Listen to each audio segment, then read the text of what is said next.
perfeitamente. Como é que você está? Tudo jóia? Tudo bom aí com você? Tudo ótimo, tudo muito tranquilo.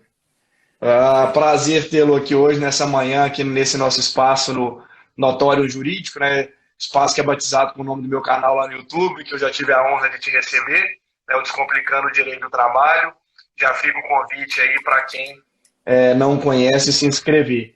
Para quem também não me conhece, meu nome é Júlio Bahia, né? Eu deixei até meu Instagram aí. Sou professor aqui em Belo Horizonte, advogado, mestre em Direito do Trabalho. E também tem esse projeto do canal Descomplicando o Direito do Trabalho no YouTube, que batiza aqui também esse espaço às sextas-feiras. E hoje, né, nós vamos ter a honra de bater um papo com meu grande amigo e ex-colega aqui de faculdade, Arnaldo, Rodolfo Sampaio, professor, mestre em Direito, procurador do Estado, uma referência na área jurídica, e não só em Minas, mas no Brasil, membro da Academia Brasileira de Direito Civil. Bom, se eu for falar o currículo do Rodolfo aqui, nós vamos passar a live toda, né, Rodolfo? Então, eu vou deixar, já te passo a palavra para você se apresentar aí para todos os nossos amigos que estão nos assistindo aqui hoje. Júlio, bom dia, muito bom estar com você aqui hoje, tá? E bom dia para todos que estão entrando. Eu acho que a única apresentação necessária é que eu sou um amigo do Júlio, tenho o Júlio em alta conta, não é? Acho que nenhuma apresentação é melhor do que essa, né, não? Maravilha, Rodolfo. Rodolfo, a gente se propôs aqui a bater um bate-papo sobre um tema que talvez seja, na minha opinião, o mais instigante e talvez o mais complexo, até mesmo em termos práticos, nesse momento de pandemia, especialmente quando envolve o direito do trabalho, que é a responsabilidade civil. Né? Estou vendo aqui várias pessoas entrando, inclusive o nosso amigo aqui, o juiz Helder, que tem a coluna comigo junto lá no F5 Jurídico, né? Um abraço para ele. E já deixar também o espaço aqui, gente. Quem tiver perguntas, pode mandar pelo chat aqui, que eu vou passando para o Rodolfo para ele ir nos respondendo.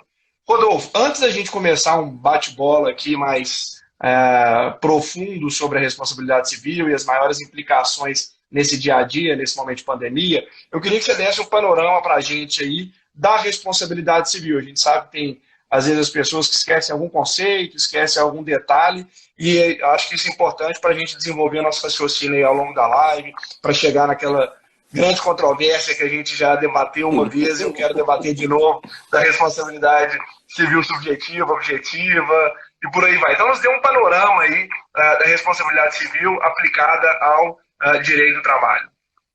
Tá certo. Ô, Júlio, só antes de dar esse panorama, eu só queria mencionar um aspecto para a gente entrar depois no nosso bate-papo. Eu queria depois saber a sua opinião se a retirada da MP 927 vai ter algum impacto efetivo aqui no nosso tema de hoje. Né? É uma questão que eu estou pensando aqui se realmente a não votação da 927 vai trazer algum impacto mesmo. Acho que é um tema bacana para a gente discutir. Sem dúvida. Sem dúvida. E até adiantando, Rodolfo, só pegando o seu gancho aí, até para você já desenvolver no raciocínio, ontem eu fiz uma live lá no canal com a querida Ana Silvia, né, sua amiga aí também, e com o Rodolfo Pamplona, né, que é juiz do trabalho em Salvador, é professor, mestre, doutor, autor de livros de direito civil, ele é professor de direito civil, e nós abordamos muito a MP 927, ou seja, a sua não transformação em lei. E uma das perguntas que mais surgiu diz respeito a direito intertemporal mesmo. Primeiro, olha, se eu fizer uma suspensão, determinar que um trabalhador unilateralmente vá para o teletrabalho hoje, é possível? Nosso entendimento é que até, né, enquanto ela estiver vigorando, isso sim é possível. E aí começaram a surgir as perguntas que permeiam aqui a nossa live de hoje, a responsabilidade civil, no que diz respeito, por exemplo, a exame admissional. Ela dispensava o exame admissional. Eu já entendo isso como não recomendo, né, tem programa de compliance e em consultoria trabalhista que eu não recomendo a nenhum cliente abrir mão do exame admissional, porque daqui 3 meses, por exemplo, essa pessoa aparece com uma perda auditiva, como você vai dizer que ela é pré-existente? Então, numa cautela até para o próprio empregador, para evitar um desdobramento aí de uma responsabilidade civil, eu já não aconselho. Mas e aí, como é que fica né, já até perguntaram aqui, o advogado Thiago Silva, a questão da CIPA, como é que fica essa situação, as outras normas de saúde e segurança do trabalho que têm implicação direta com a responsabilidade civil. Eu confesso também que ainda não tenho uma opinião tão formada, não vai ser até bom a gente ter esse bate-bola aqui para a gente ir construindo essas ideias. Então, eu te volto a palavra aí para as suas impressões sobre também a MP 927, que vai caducar agora no dia 19. A não conversão da MP em lei vai ter efeitos danosos aí para o cotidiano das empresas, né? Muito problemática essa questão. Mas tudo bem, vamos lá então. Olha só, quando você fala do panorama da responsabilidade civil no campo do direito do trabalho, eu acho que a gente pode começar de trás para frente. Começa a se consolidar hoje em dia o entendimento de que no campo das relações de trabalho, a responsabilidade pode ser considerada objetiva. Isso é um marco, porque, tradicionalmente, um dos motivos que levaram ao desenvolvimento da responsabilidade objetiva são justamente os acidentes de trabalho e o aumento desses acidentes de trabalho ao longo aí da Revolução Industrial, ou na sequência da Revolução Industrial. Então, esse aumento dos acidentes de trabalho fez com que se debatesse novas formas de se desenvolver o Instituto da Responsabilidade Civil, que antes era baseada essencialmente na ideia de culpa, tá? E aí se desenvolve rapidamente a responsabilidade objetiva, ou a responsabilidade sem culpa. Só que no direito brasileiro, sempre houve uma resistência em adotar a responsabilidade objetiva no campo das relações de trabalho. A Constituição de 88 ela reforça esse entendimento, e ela reforça esse entendimento quando estabelece que o empregador que o empregado ele tem o direito à indenização, né, ou ao seguro previdenciário, salvo naquelas hipóteses em que o empregador tiver agido com dolo ou culpa, o que nos remetia à ideia da responsabilidade subjetiva. Né? E a Justiça do Trabalho, então, ficou presa a essa ideia de que, pela própria Constituição, a responsabilidade seria subjetiva. E esse, inclusive, era o entendimento que eu defendia com base na própria Constituição. Não é? Quando veio o Código de 2002, o Código Civil de 2002, ele dá uma abertura para se estender as hipóteses de responsabilidade objetiva. A gente ainda tinha a regra constitucional ali que nos remetia à responsabilidade subjetiva, a responsabilidade dependendo da culpa. E quando chega agora, o Supremo, então, ele finalmente entende que a responsabilidade objetiva não é incompatível com o texto constitucional, que o texto constitucional ele seria um piso, e proteções acima desse piso elas seriam bem-vindas. Tá? Então, a gente pode falar que esse entendimento do Supremo, e a gente não tem nem como falar assim, se ele vai prevalecer ou não, porque a nossa jurisprudência ela vai aí ao sabor dos ventos. Surreal. Mas mantendo-se esse entendimento, isso gera um agravamento da situação do empregador. Né? Sem dúvida alguma, o empregador ele passa a ter a sua situação agravada, porque a sua responsabilidade ela se torna maior, né? Na medida em que ele vai arcar com a indenização, ainda que não fique demonstrada a sua conduta culposa. Tá? A gente pode pensar que isso agrava a situação mesmo naqueles casos de pequenos empregadores, porque o problema aí não são os grandes empregadores. As grandes empresas, elas têm como incorporar esse tipo de prejuízo.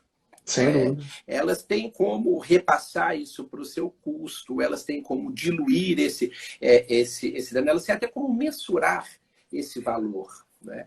Já os pequenos empregadores, aí a gente pode pensar a pessoa que tem alguém na sua casa que ajuda a tomar conta da mãe, e que vai ter a sua responsabilidade agravada. Então, esse é um dos problemas que nós começamos a ter, porque as pequenas empresas são as grandes empregadoras no Brasil, micro e pequenas Exato. empresas são as grandes empregadoras. E talvez esse ônus acabe se tornando excessivo para essas pequenas empresas, especialmente se nós considerarmos que existe aí uma prática já assentada na Justiça do Trabalho de se desconsiderar a responsabilidade e responsabilizar-se os sócios, independentemente da existência de fraude. Uhum. Então, isso torna ainda mais difícil a situação daqueles pequenos empregadores, microempregadores. E sempre que eu falo com meus alunos, eu falo, gente, a gente tende a pensar no empregador naquelas grandes empresas, mas veja esse rapaz que tem o trailer dentro da faculdade, né, que emprega 2 pessoas ali. Né? O ônus para ele, às vezes, acaba sendo um ônus elevado. Tá? E se você tomar o trailer dele, você acaba com a existência dele, você acaba com a vida dele. Né? Muito diferente da situação de uma grande empresa. Então, eu acho que essa parte da responsabilidade civil ela tem que ser analisada com cuidado, porque a gente não pode esquecer que existem reflexos econômicos que decorrem de um entendimento judicial, ou da adoção de um entendimento judicial. E é por isso que essa parte da responsabilidade civil ela tem me preocupado, né? Porque Demais. essa parte ela é muito preocupante, porque você sabe, você também advoga para empresas. Não é? E aí não é o caso de falar, você advoga para a empresa e defende a empresa. Não é, não é isso. Né? A gente consegue separar a parte prática da parte teórica. Mas o aspecto que nós precisamos lembrar é exatamente esse. Olha,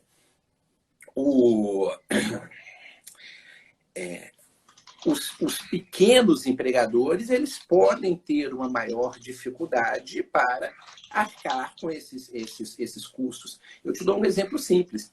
Há pouco tempo, um amigo me contou de uma ação que foi proposta pelo antigo motorista dele, tá? Motorista particular que levava os filhos dele para o colégio, pedindo o adicional de periculosidade de 30%. Por quê? Justamente porque, como ele abastecia o carro, e ele ficava dentro do carro no momento que o carro estava sendo abastecido, que ele estava exposto a risco. Tá? E estando exposto a risco, portanto, ele fazia jus àquele adicional de 30%. Né? Ou seja, um entendimento que se forma com relação aos trabalhadores em geral, mas que quando você traz para a situação do empregado doméstico, cria uma situação tal que por vezes, inviabiliza a continuidade daquela própria atividade. Né? Então, no campo, voltando para a responsabilidade civil, existe aí a necessidade de nós começarmos a estudar, inclusive, quais são os impactos que decorrem da adoção desse entendimento. Né? Eu falo, olha, do ponto de vista acadêmico, em tese, eu acho que a responsabilidade no campo das relações de trabalho, ela deveria ser uma responsabilidade objetiva. Tá?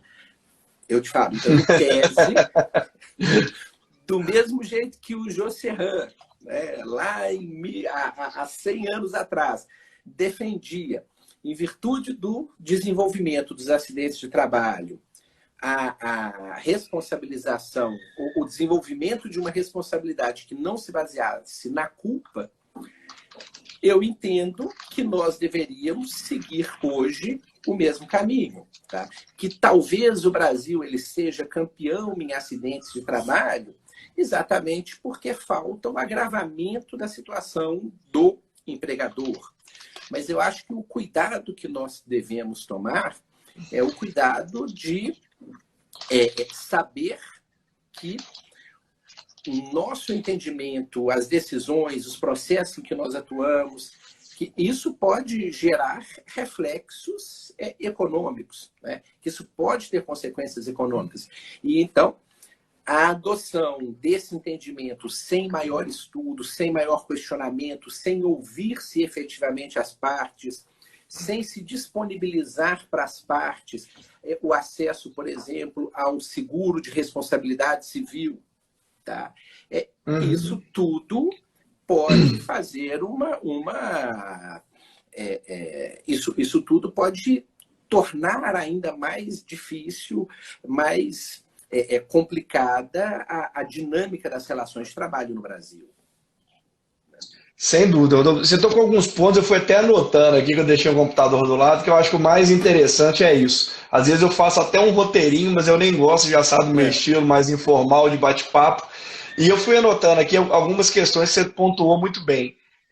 Primeiro, para o nosso público aqui, que às vezes é variado, já vi que tem rede de Angola aqui, do Brasil inteiro, estudantes de direito, recém-formado, e existe uma pecha, às vezes, muito grande, eu advogo, como se disse, preponderantemente para a empresa, e sou professor, e faço lives, tem canal, e não tenho problema nenhum em emitir minha opinião jurídica aqui. E isso é muito diferente de defender um cliente nos limites, por óbvio, da lei e da ética, né? Então, assim, os conflitos talvez são muito maiores na área penal do que na área trabalhista ou na área civil, mas é sempre muito bom pontuar esse papel do advogado, porque o advogado ele não defende o que ele pensa, ele defende o interesse do cliente dele de acordo com a legislação vigente. Então, é isso que é muito interessante. E como outro ponto de destaque que eu ressalto nessa primeira fala sua, Adolfo, é a situação do pequeno empregador no Brasil, pequeno, microempregador. A gente viu um movimento muito grande recentemente com a criação das microempresas individuais.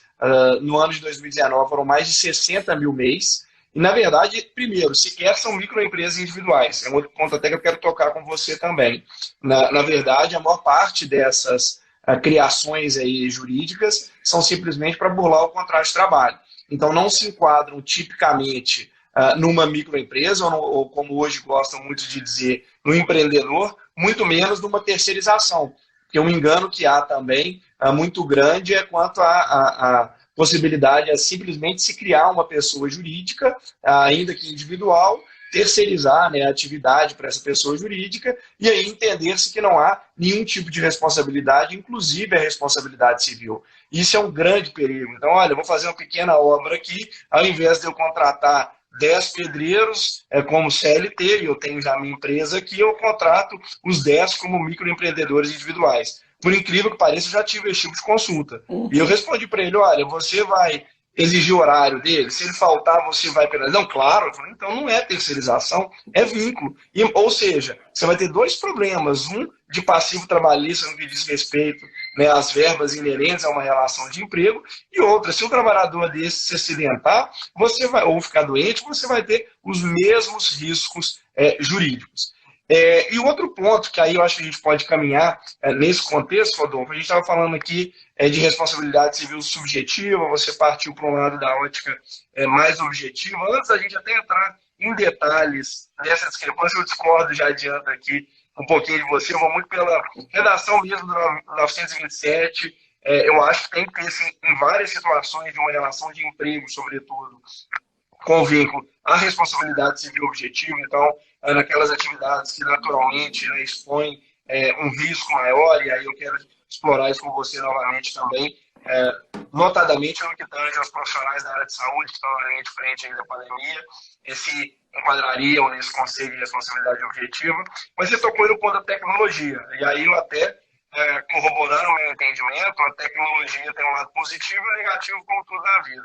E o positivo também, em tese, seria minimizar as questões que envolvem esse trabalho. Eu falo em tese porque eles demandam uma legislação por trás, demanda outro ponto que é muito esvaziado no Brasil, que é a fiscalização do trabalho. Então, o papel hoje, né, da Secretaria de Relações de Trabalho, que está subordinada ao Ministério da Economia, exerce um papel muito relevante. E a tecnologia nos trouxe aí, eu fiz uma live essa semana, na segunda-feira, lá no YouTube, Rodolfo, com o Pepe Chaves, com o Zé Eduardo de Rezende Chaves Júnior, que é desembargador aposentado aqui do TRT da Terceira Região, e ele é uma das maiores autoridades do assunto no Brasil quando se fala em uberização, trabalho com plataforma digital. E aí, a gente vê hoje muitos o quê? Trabalhadores, motoristas, extenuados, hoje os entregadores, que não têm vínculo, estão fazendo um papel social relevantíssimo né, entregando aí comida, encomendas, às vezes até auxiliando o nosso trabalho aqui. Eu já tive diversos clientes que tiveram que contratar esses profissionais para ir atrás dos funcionários que estavam em casa, para colher assinatura em documentos, para implementar banco de horas e, enfim, outras medidas. Então, eu queria a sua opinião sobre a responsabilidade civil, né, do tomador de serviço, não vou nem chamar de empregador, partindo do pressuposto, ainda que ele seja um autônomo, que aí é uma outra discussão muito grande, mas fique à vontade também para externar a sua opinião. Mas como fica a responsabilidade civil desse tomador de serviço, então, do Uber, do Cabify, da Log, diversos outros, principalmente nesse momento de pandemia? Como você enxerga isso? Então vamos lá, Júlio. Te dei uma salada de perguntas, né? Exatamente. Eu posso atirar para qualquer lado aí. Olha, a gente precisa entender que o direito do trabalho tradicional que nós conhecemos, né, ele tem passado por uma mudança significativa. Né? Eu me lembro que quando eu estava na faculdade, aí há 3 décadas, né, nem tanto, pouco menos. Lá se falava, e eu lembro exatamente da professora Alice Monteiro que falava. Né? Tive a honra de ser aluno dela também. O direito do trabalho é um direito que está em expansão. A lógica do direito do trabalho é encampar todas as formas de prestação de serviços. Então, a ótica que nós tínhamos, e ela até brincava, né? Eu me lembro direitinho, não me recordo certinho a expressão dela, mas era assim, quem estuda direito romano disseca um cadáver, quem estuda direito civil assiste um moribundo, e quem estuda o direito do trabalho cuida de um bebê. Então, ela falava, olha, o direito do trabalho é um direito in fiere, é um direito que está em crescimento. Só que a gente observa, nas últimas décadas, uma mudança nessa lógica. Né? A ideia da parasubordinação, ela veio com força total. Então, a gente pega, por exemplo, o caso desses motoristas de aplicativos. No caso do motorista de aplicativo, nós temos hoje jornadas que são jornadas de 14 horas. Tá? Até a ministra do TST deu uma entrevista semana passada dizendo que isso não é permitido pela própria Constituição, que se aplica a eles, né? Exato. Então, olha só, as jornadas de 14, 15 horas foram um motivo que fizeram com que o direito do trabalho começasse a se desenvolver lá atrás. Né? E o que acontece hoje em dia? A gente vê que os autores do direito do trabalho, eles ficaram parados, porque eles não conseguem dar uma solução para essa questão. A solução que eles tentam dar é uma solução lá de trás. Ele vira e fala assim, não, essa é uma relação de trabalho. E aí eu começo o quê? Aí eu começo a tentar, na base da marretada mesmo, enquadrar essa situação naquela situação tradicional do direito do trabalho. Não há subordinação, não, mas há subordinação, sim, porque quando ele liga o aplicativo... Então, ali, de fato, não há subordinação. Né? Não há, aquele trabalho não é subordinado. Eu posso desligar aqui, ligar o aplicativo e começar a pegar a levar a pessoa de um lado para o outro. Não é? Mas você sofre penalidades, né, se você não ligar. Não, sim, mas assim, você tem... É tênue, sem dúvida. Exato. Não, assim, não entra naquele conceito tradicional da sem subordinação. Mas o que no direito do trabalho se tenta fazer? Na base da marreta, a gente vai amoldando aquela situação para ela entrar naquele encaixe tradicional que nós temos, que não atende mais a situação de hoje. Né? Então, você vê o povo criando MEIs, a maior parte delas simuladas. Hoje, o sindicato dos professores ele já tem sindicalizado pessoas jurídicas, o que é uma coisa bizarra, mas os sindicatos de professores aqui em Belo Horizonte, ele já tem na sua base de sindicalizados várias pessoas jurídicas. Por quê? Porque as pessoas, as escolas começaram a contratar, depois da lei de terceirização, pessoas jurídicas que prestam serviços. Né? Então, Outro dia, a minha bateria do carro morreu, depois de ficar meses parado aqui na garagem. E aí, quando eu chamo o rapaz da seguradora para tentar recuperar o carro, ele chega na caminhonete, devidamente adesivada com a logo da empresa, e ele vai conversando comigo e depois de um tempo ele me fala que ele comprou a caminhonete seguindo as especificações técnicas da empresa, que a empresa então instalou um equipamento na caçamba para ele poder rebocar os carros e tirar carros de garagens e coisa assim, né? Que ele atende, são 3 seguradoras do mesmo grupo. Então, quando ele vai a chamada de outra seguradora, ele tem que cobrir a logo daquela que está estampada com um material que também é fornecido pela outra. E ele falou, o esquema dele é igual do Uber. Ele fica parado esperando o chamado para ir atender. Né? E ele preocupado, por quê? Ele preocupado porque ele não tinha... Ele falava que ele tinha atendido muitas pessoas e as pessoas estavam todas cancelando os contratos de seguro porque não tem saído com o carro. Né? E ele preocupado falou, olha, eu acabei de fazer um investimento aqui comprando essa caminhonete e se o povo largar a seguradora, eu perco o meu contrato também.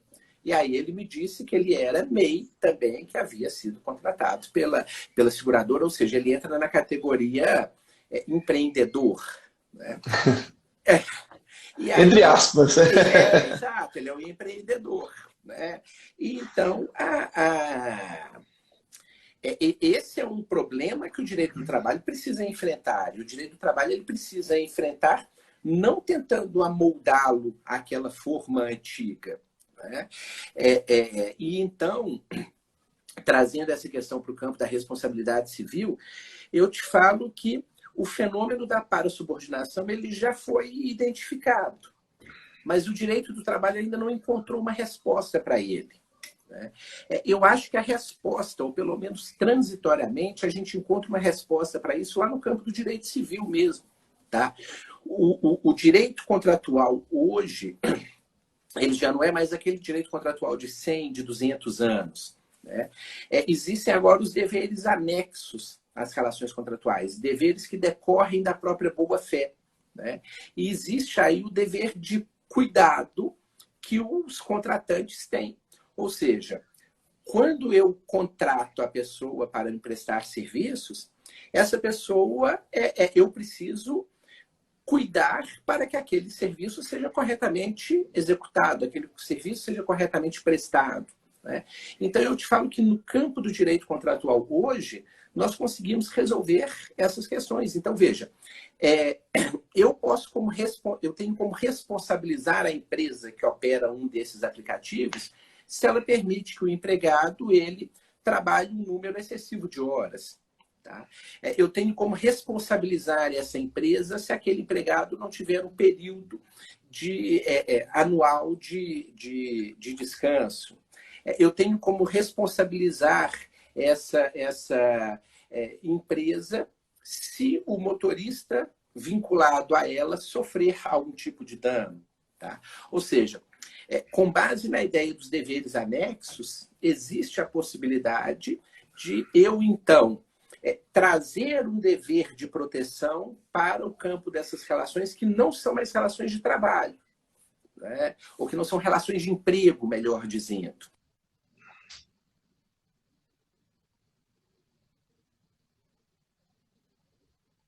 Eu acho que você travou aqui, Rodolfo.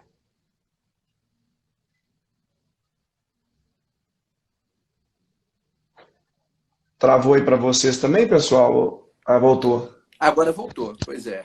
Voltou.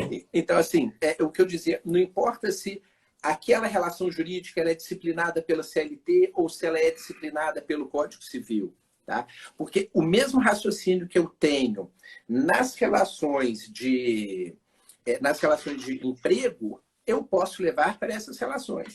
Então, eu posso exigir contratualmente que a Uber observe uma jornada diária máxima, tá? Que se estabeleça um intervalo. mínimo entre o término de uma jornada e o início da jornada seguinte. Né? Existe, então, a possibilidade de nós aplicarmos aquelas regras do direito civil com o mesmo intuito protetivo que nós temos no campo do direito do trabalho. Né? Então, o fato de não ser uma relação sujeita à CLT não significa que eu não possa estabelecer um teto de trabalho, né? Ou que eu não possa estabelecer de forma analógica que o valor mínimo por hora que a pessoa tem que ganhar é o valor hora do salário mínimo. Isso é constitucional, né? Sim, exato. Né? Então, assim, eu consigo sair da lógica tradicional em que a proteção decorre exclusivamente da CLT e me valer da legislação extravagante para conferir uma proteção nos mesmos moldes. Com base no quê? Com base nos deveres anexos que decorrem da ideia da boa-fé objetiva. Né? E nesse campo a gente consegue sim responsabilizar a empresa, no caso do motorista de Uber. Tá? E a responsabilidade da empresa é aí também uma responsabilidade objetiva. Né? Eu tenho uma responsabilidade contratual e uma responsabilidade objetiva. E competência da Justiça do Trabalho. Eu entendo que a competência é da Justiça do Trabalho, não tem nem dúvida. Eu também não tenho dúvida. Artigo 114, né, ainda que seja prestado via microempresa individual. Não importa, não importa. Concordo plenamente, que envolve um trabalho humano prestado ali, né, exclusivo para a pessoa, ou quase que exclusivo, né, concordo plenamente com todas as suas considerações. E eu acho que é um tema muito pouco explorado hoje ainda, e que o próprio trabalhador, teoricamente autônomo, muitas vezes ele briga muito mais pelo vínculo, né, o que é legítimo, é claro, do que por esses deveres anexos dos contratos, não só de natureza civil, mas também de natureza trabalhista, porque aí a lógica contratual é absolutamente, né, a mesma. Então isso aí é muito relevante, acho que a gente tratar, principalmente nos dias de hoje. Rodolfo, um tema que me incomoda muito, inclusive na reforma trabalhista, e ela me incomoda como um todo, que eu brinco até com meus alunos mais de até de graduação, que ela peca muito pela falta de técnica, e isso está muito claro. Hoje, por exemplo, a gente vê uma discussão de índice de atualização monetária, porque a legislação fixou a TR, e sendo que o Supremo desde 2015 disse que não poderia ser utilizado, determinou que o trabalhador que não compareça à audiência se ele não justificar uma justificativa legal no prazo de 15 dias, e aí não existe um rol de justificativas legais para a audiência, ele, ainda que beneficiário da justiça gratuita, tem que pagar as custas, né, o que já é um contrassenso, mas enfim, passa por cima disso, e mais, se ele sequer pode ajuizar uma nova ação, ou seja, a primeira foi extinta sem julgamento do mérito, ele fica privado de acesso ao judiciário, contra, por óbvio, no princípio de acesso à Constituição, ao judiciário, que é uma premissa da nossa Constituição, e isso está lá, né, na reforma trabalhista. E outro tema que muito me incomoda, e foi julgado até no tribunal aqui de Minas recentemente, declarado em inconstitucionalidade, eu queria saber a sua opinião, envolve a responsabilidade civil, é a denominada tarifação, dos danos morais. Então tem lá na reforma trabalhista um dano leve, um dano médio, enfim, o que acha até pior ainda, né? Não é nem só a classificação desse dano, né? Que eu acho que já é muito subjetivo, mas, inclusive, a questão pecuniária em múltiplos de salário, ou seja, eu brinco sério aí com meus alunos, falando o seguinte: olha, então, um xingamento que eu profiro aqui para alguém, ou que alguém faça em relação a mim aqui na instituição de ensino, tem um valor. O que foi feito para o pessoal da limpeza tem outro. Ou seja, minha dignidade vai ser pautada pelo meu salário, pela minha remuneração. Então, eu queria saber a sua opinião sobre essa situação de tarifação do dano moral. O STJ, de vez em quando, né, você que acompanha mais aí, solta umas tabelas, mas aí não é nada oficial, não é nada legislativo. Como que você acha que existe um parâmetro, né, aí avançando já né, como eu já te passo um festival de perguntas mesmo, né, além de você falar da tarifação, na prática, como mensurar? Né? Eu já tive casos em que o cara, eu advogando para a empresa, o cara perdeu, por exemplo, um dedo, deu uma indenização por dano moral de 10 mil. Já tive um caso que um bate-boca ficou em 30 mil. Né? Então, como resolver, do ponto de vista prático, isso seria com a tarifação ou fora dela? Ô, Júlio, antes de começar a resposta, eu só quero dar um oi para o professor Walter Lobato. Ele entrou aí, professor Walter Lobato. Opa, grande Walter, os maiores tributaristas aí do país. Um dos maiores tributaristas do país, né? Um grande amigo que eu tenho também. E quando ele entra, quando ele aparece aqui, Júlio, você falava exatamente da redação defeituosa das leis. Né? Olha, de fato, nós temos um problema nos últimos tempos, tá? Que é exatamente uma baixa qualidade técnica da legislação. Tá? Eu te dou um exemplo agora, tá? que foi até um tema que eu abordei no meu podcast, aproveitando para fazer o... né? Pois é. Que é saber se a suspensão dos prazos prescricionais prevista no regime jurídico emergencial e transitório de direito privado se aplica também ao direito do trabalho? Porque, olha, o direito do trabalho tradicionalmente entra no campo do direito privado. Né? Se as regras de direito privado estão suspensas, então a gente tem aí um período de 4 meses de suspensão e impedimento dos prazos prescricionais e decadenciais. Não é? Então, veja, uma lei que veio para resolver um problema pontual, ela cria uma série de outros problemas. Tá? Porque eu, particularmente, acho que essa suspensão de prazo se aplica, inclusive, lá no campo do direito público. Tá? Sim. Por quê? Porque no direito público usa-se, né, o estatuto jurídico da prescrição está lá no Código Civil. Né? Então, para mim, essa suspensão de prazos ela ocorre em qualquer ramo do direito. Né? Eu não vou entrar na esfera do direito penal, mas direito do trabalho, direito administrativo, direito tributário, você tem sim essa suspensão. Tá? A reforma trabalhista, um problema realmente que nós temos é que a nossa legislação ela é sempre para ontem. Ela não acompanha o fato social nunca. Exato. Ela é apresentada e o pessoal fala assim, olha, tem que ser aprovado dentro de um mês. Aconteceu isso agora aqui em Minas Gerais, né, com a reforma da Previdência. A reforma da Previdência foi entregue e falou assim, olha, ela tem que ser aprovada até o final do mês de julho. Mas como assim? Ela não vai ser debatida? Não vai ser objeto de uma questão que interessa milhares de pessoas, ela vai ser aprovada da forma que foi encaminhada pura e simplesmente, não é? Então, esse é um problema que a gente teve com a reforma trabalhista. Não é? Eu sempre defendi, há muitos e muitos anos, desde o meu mestrado, a necessidade de uma reforma trabalhista. Eu até digo que essa flexibilização recente que nós tivemos agora com essas MPs, elas foram capazes de preservar um número significativo de empregos. Então, uma certa flexibilidade ela é sim interessante, tá? Uma maior liberdade para as partes, prestigiar o acordo feito entre as partes, isso é interessante, tá? Mas é óbvio que isso tem que ser objeto de uma discussão efetiva, de uma discussão real. Né? E de uma reforma sindical também. Não, sim, é lógico. Que eu acho mais urgente do que a trabalhista. Você precisa, todo um sistema que tem que ser analisado, que tem que ser discutido. Não é uma reforma que sabe-se lá por quem que foi feita e que é empurrada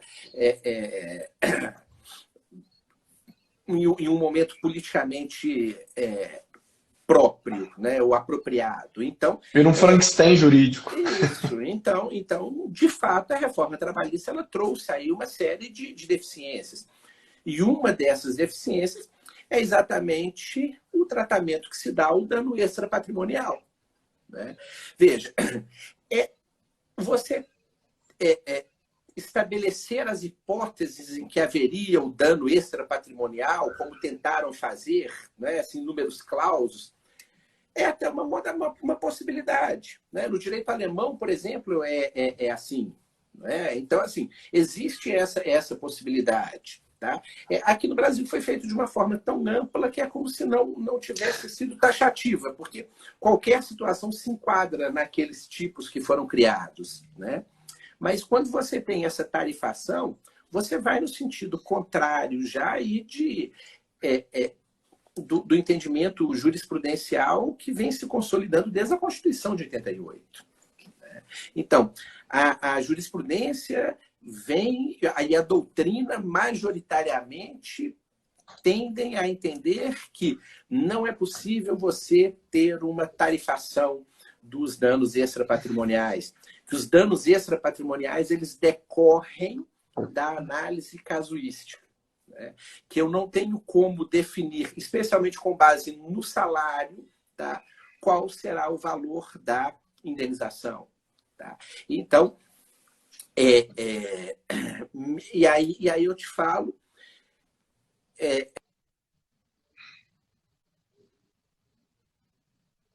Deu uma travadinha aqui de novo. O direito civil ele já abandonou essa ideia. Você disse que o STJ ele tinha algumas tabelas. Isso tudo foi desconsiderado para fins práticos. Né? É claro que quando você advoga muito em uma certa área, tá? Você acaba conhecendo o entendimento dos juízes. Eu conversava outro dia com uma advogada, ela é advogada de uma operadora de telefonia celular, e ela fica o dia inteiro no juizado. Né? Então, ela sabe exatamente qual é o valor da indenização por danos morais que cada um dos juízes do juizado concede. Né? Então, ela falou, olha, isso me facilita o acordo, porque quando eu chego lá, eu sei qual que é o valor máximo, eu já posso fazer uma proposta naquele valor. Né? Então, é claro que existe esse fato, assim, a própria prática do tribunal vai estabelecendo aí parâmetros, mas que podem ser alterados de acordo com as circunstâncias, que podem ser alterados de acordo com o caso concreto. Me parece que essa tarifação feita na justiça, na reforma trabalhista, ela tem os dias contados. Né? Ela não se adequa à dinâmica ou à lógica da própria responsabilidade civil. Né? Não tem o menor sentido você basear o valor da indenização em um múltiplo do salário da pessoa. E nem a tentativa que fizeram depois de estabelecer com base no teto da Previdência Social. Isso também não se justifica. Isso. Dá na mesma fase. Exatamente, dá na mesma. Foi uma tentativa de consertar algo que não deveria nem mesmo ter sido proposto. Exatamente. Eu te falo que o máximo que poderiam ter feito ali, eu te falo, seria você eventualmente trabalhar com tetos. Como forma de você trazer uma certa segurança jurídica para a empresa. Tá? Aí você até poderia, mas eu te falo que nem no direito norte-americano, em que já se teve essa discussão, em que se tentou limitar o valor das indenizações punitivas, né, para que você não tivesse indenização de 100 milhões, 300 milhões, nem no direito norte-americano, em que você tem, de fato, um problema concreto decorrente desses valores, esse teto conseguiu ser estabelecido. Né? Então, menos ainda no Brasil, você tem indenização de 10 mil, 20 mil, 30. Né? A pessoa morre e ganha 50 mil de indenização por danos morais. Então, esse expediente utilizado na reforma, eu te falo, é uma energia jogada fora. Exato. Como grande parte delas que eu falo, não traz segurança jurídica, é o que a gente precisa. Então, assim, esse caminho que foi percorrido pela reforma, em parte dela, obviamente, tem outras coisas, né, outras disposições que são muito positivas, mas essa realmente é na minha visão, uma das maiores aberrações. Essa foi uma aberração total. desnecessário, É. né? Não tem sentido nenhum essa tentativa. Você cria mais insegurança, né? Em vez de criar a segurança, porque você explicar para um leigo que o que está na lei não vale, é muito mais complicado de você dizer que não tem lei, que isso é subjetivo. Né? O pessoal acha que a segurança jurídica decorre do simples fato de inserir-se algo na lei. Exatamente, não tem nada a ver com isso. Ou nada a ver, não, mas tem pouco a ver com isso. Exatamente. Não tem. Você pode ter segurança, de certa forma, jurídica com súmula, sobretudo vinculando o Supremo. Não precisa.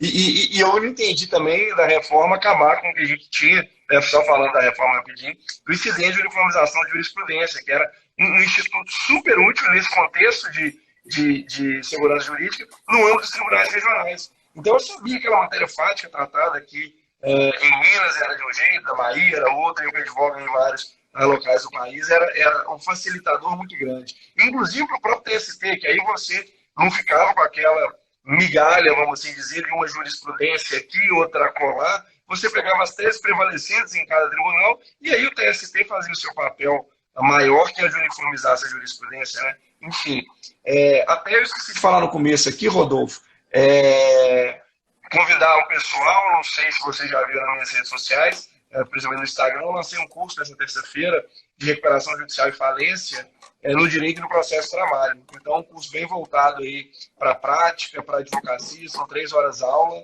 em que eu me debrucei sobre o Instituto da Recuperação Judicial e da Falência no âmbito do direito concursal e trouxe a aplicação prática dele, né, analisando decisões judiciais, especialmente do TST e do Supremo. Então, quem tiver interesse, está aí no meu perfil, no bahia.júlio, eu vou subir agora lá para o YouTube também um videozinho, ou quem quiser me mandar um direct, fica aí o convite. Voltando aqui ao nosso tema, Rodolfo, e depois você me fala do podcast, que você não falou o nome, onde as pessoas podem acessar também, mas você me tocou num ponto que é uma controvérsia muito grande na área civil, e eu vejo isso de uma maneira subentendida na esfera trabalhista e dou como exemplo o caso Vale. Você disse aí, às vezes uma pessoa morre num acidente de trabalho e tem uma indenização de 50 mil reais. Aí a gente viu no caso da Vale acordo sendo feito na faixa aí de 1 milhão, quando envolve a dispensa. Então, pegando esse conceito e essa situação, eu queria que você me respondesse a 2 questionamentos. O primeiro, a responsabilidade civil, por exemplo, no dano moral, tem esse viés punitivo ou não? Ou só o viés reparatório de reparar um dano? E eu queria que você falasse um pouquinho também da possibilidade de responsabilidade civil do chamado dano em ricochete, aí, que tem diversos outros nomes, né? E eu exemplifiquei aqui no caso da Vale, quando há o falecimento de um ente, como que isso pode repercutir, então, na esfera trabalhista? Então, o filho pode ter direito à indenização por danos morais, os pais também, os irmãos, como que se compreende isso no universo jurídico trabalhista? Ok. Ô, Júlio, então, aproveitando para não perder a oportunidade, o podcast que eu lancei chama O Direito ao Avesso. A ideia do podcast... Ficou muito bacana a logo, viu? Obrigado. A ideia é exatamente você discutir realmente temas do direito, virar o direito pelo avesso mesmo. A ideia é essa. Ele está disponível no Spotify. É só entrar no Spotify, colocar o direito ao avesso e aparece. Né? Aí toda segunda-feira, às 7 da manhã, libera um episódio. Tá? Bacana demais. E eu acho que nessa segunda-feira, inclusive, o que vai sair é o que fala da responsabilidade lá no campo do direito do trabalho. Bacana demais. Então, todo mundo está nos assistindo aí, vai nos assistir depois aqui, não perca, né? Agora, a pergunta que você fez, ou a primeira pergunta que você fez da indenização punitiva, a discussão da indenização punitiva se perdeu no Brasil. Tá? E ela se perdeu por quê? Porque a gente tem 2 sistemas distintos. Um é o norte-americano, em que se aceita a indenização punitiva. Ponto. A indenização punitiva ela é aceita e fala-se, olha, ainda que eu gere o enriquecimento de uma parte, esse é o preço que se paga para que uma determinada conduta não volte a ser praticada. Tá?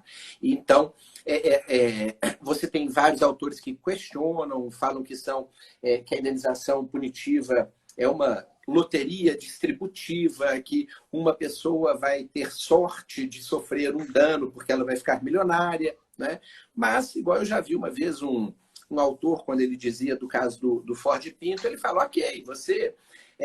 se você acha que vale a pena deixar sua mulher, seus filhos presos dentro de um carro, enquanto o carro pega fogo sem conseguir tirá-los para ficar milionário, ok, tudo bem para você, mas a maior parte das pessoas prefere não passar por essa situação, né?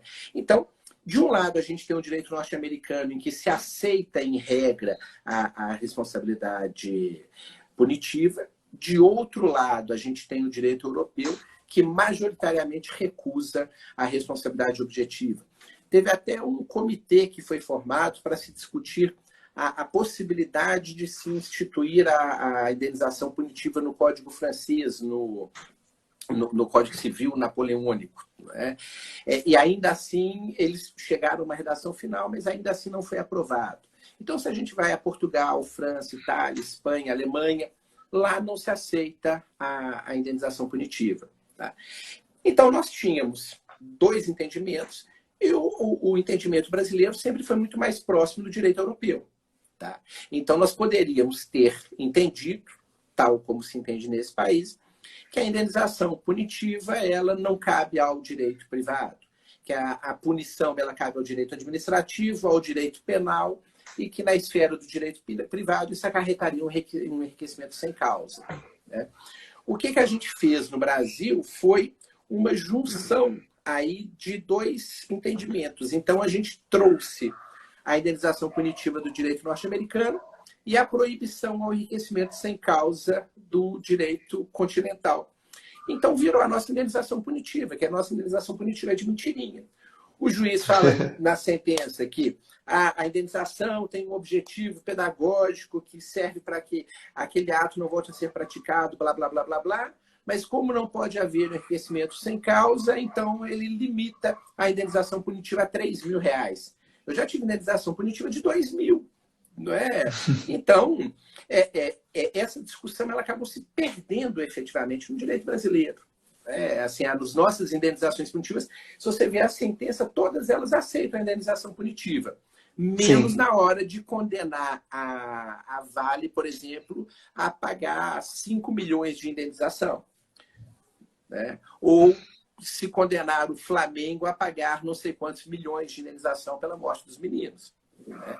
Então, o nosso problema é esse. A gente nunca aceitou efetivamente a lógica da indenização punitiva. Na hora de fixar, a gente recorre lá ao direito continental e fala: não, eu não posso ter enriquecimento sem causa. Então, a nossa indenização ela nunca vai ser punitiva. Tá? Eu te falo que eu não tenho dificuldade em aceitar a indenização punitiva. Tá? Eu não tenho qualquer dificuldade em aceitar a indenização punitiva. E eu até te falo, olha, o artigo 944 do Código Civil, ele estabelece a possibilidade de se reduzir o valor da indenização. Né? Então, ele atenua o princípio do pleno ressarcimento. Ele vira e fala, olha, eu não posso... o valor da indenização tem que corresponder ao prejuízo sofrido. Né? Aí vem e fala assim, mas dependendo da culpa, o valor pode ser reduzido. Ora, se a própria lei atenua o princípio do pleno ressarcimento, eu posso usar aquela máxima jurídica, pau que dá em Chico, dá em Francisco, não é? Exato. Então, se eu posso reduzir o valor da indenização naqueles casos em que a culpa é mínima, eu posso também aumentar o valor da indenização naqueles casos em que fica comprovada a culpa grave e o dolo. Tá? Então, pegando o caso dessa empresa da Vale, né? E eu não tenho acesso aos autos, mas considerando-se que efetivamente as notícias que vieram a público, né? Considerando-se que a empresa tinha conhecimento de que a barragem poderia romper e analisando-se todas as circunstâncias, isso, por mim, ensejaria, sim, o aumento do valor da indenização. Para quê? Para que práticas como essa não voltassem a se repetir. Tá? Mas quando eu te falo de indenização punitiva, aí é efetivamente uma indenização punitiva mesmo. Não é depois virar e falar, eu não posso dar uma indenização de 50 milhões para cada família, não. tá? Então, cada família vai ter uma indenização de 50 mil. Não, então eu não estou sequer falando de indenização punitiva. Mas eu, particularmente, não tenho a menor dificuldade em aceitar a lógica da indenização punitiva com as suas consequências. Tá? Mas aí é um negócio que tem que ficar muito claro. A gente não pode banalizar essas condenações. Tá? Porque quem vai arcar com ela é aquele pequeno empresário que a gente falou no começo da nossa live. É o dono do trailer que quebra ele. Da faculdade, que quebra ele, exatamente. Então, esse é o ponto que tem que ser visto com cuidado. Né? E é por isso que você não pode ter uma tarifação do valor da indenização. Né? E o dano... Então, desculpa te interromper, porque nosso tempo aqui já está quase dando 1 hora, passa voando, eu nunca vi. Mas só para a gente não perder, eu quero que você me fale da questão do dano em ricochete. Olha, o dano em ricochete, e aí realmente vai dar na pinta aqui o nosso tempo, né? O dano em ricochete, Júlio, ele é um dos grandes problemas que a gente tem no direito, e eu acho que assim, a gente tem séculos de discussão em que não se chegou ainda a um consenso. Né? Porque, ok, não há dúvida de que o pai, a mãe, o irmão, o filho, a mulher ou o marido, nesses casos, você é um titular direto, você sofre diretamente o dano moral em decorrência do falecimento do pai durante o trabalho.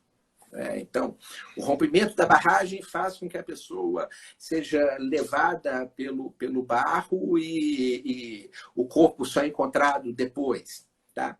Sim, nesse caso é nítido ali o dano moral. Mas aí a gente entra na discussão do dano em ricochete. E aquela tia, né, que ele não precisava nem necessariamente morar com ela, e o seu irmão, né, o irmão da vítima. Porque um dos problemas do dano em ricochete é que a gente pode chegar ao infinito. Sim. Eu posso chegar um amigo que mora e divide apartamento com você. Isso, seu melhor amigo. Todos, né? Os seus alunos todos.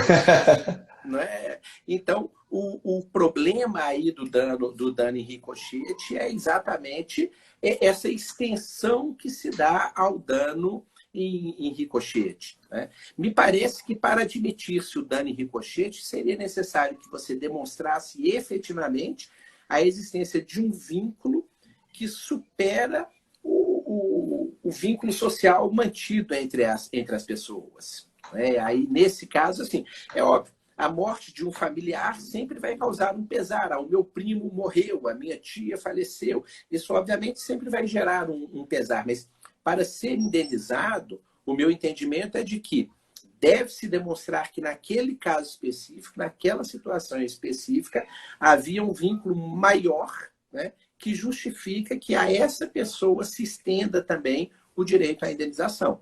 Porque, senão, a gente tem uma indenização eterna. Sem dúvida, Rodolfo. E esse tema acho dos mais instigantes no direito, não só civil, mas no direito do trabalho. Quem falou no falecimento ou adoecimento do trabalhador, ainda tem aquelas situações, olha, ele é um irmão, mas é brigado com a família, ele não convive, ou é meio irmão, é de outro casamento, nem sabe que existe. Então, assim, é muito casuístico, é muito interessante.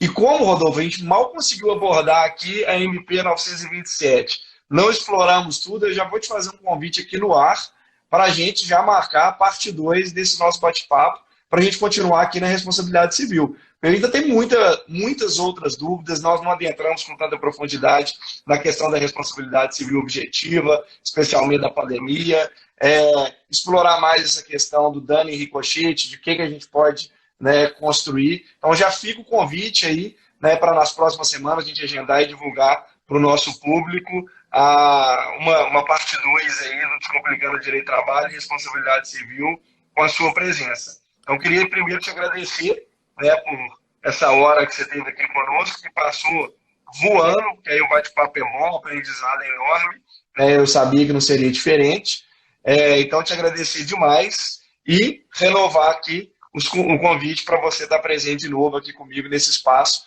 no futuro próximo. Júlio, eu te agradeço a oportunidade.